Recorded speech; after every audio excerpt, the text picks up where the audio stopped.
Hello friends, welcome to Madhu's kitchen. ఈరోజు వీడియోలో dragon chicken recipe చేస్తున్నాను. దీనికోసం 350 grams of boneless chicken clean చేసి తీసుకున్నాను. చికెన్ని స్ట్రిప్స్లా కట్ చేసి ఒక గిన్నెలో వేశాను. ఇప్పుడు అందులో ఒక ఎగ్ వేశాను. సాల్ట్ అండ్ అజినోమోటో చిన్నది యాడ్ చేశాను. ఇది వద్దు అనుకుంటే యూ కెన్ స్కిప్. నెక్స్ట్ ఒక half tablespoon garlic powder, chilli powder, ఒక spoon maida and 1 spoon cornflour కూడా యాడ్ చేసి సోయా సాస్ కూడా వేసి బాగా కలిపేసి ఒక 10 మినిట్స్ పక్కన పెట్టేశాను.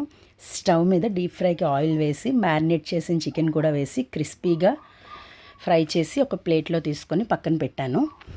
అండ్ ఇంకొక ప్యాన్లో కొంచెం ఆయిల్ వేసి చిన్నగా కట్ చేసిన వెల్లుల్లి కూడా వేసి ఫ్రై చేశాను. ఇవి బాగా ఫ్రై అయిన తర్వాత ఆనియన్స్ అండ్ చిల్లీ, క్యాప్సికమ్ కూడా వేసి ఫ్రై చేశాను. ఒక 2-3 రెడ్ చిల్లీస్ కూడా యాడ్ చేసి కలిపిన తర్వాత కొంచెం వెనిగర్, సోయా సాస్, లైట్గా షుగరు అండ్ చిన్న టమాటో కచప్ కూడా యాడ్ చేసి ఫ్రై చేశాను.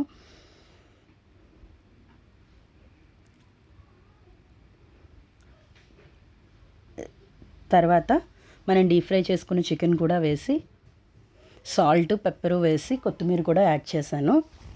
ఇప్పుడు బాగా హై ఫ్లేమ్లో టాస్ చేయాలి. ఇంకా కొంచెం మనకి డ్రైగా అనిపిస్తే కొంచెం వాటర్ స్ప్రింకిల్ చేసి జస్ట్ అలా నువ్వులు లాస్ట్లో వేసేసి స్టవ్ ఆఫ్ చేసేయడమే.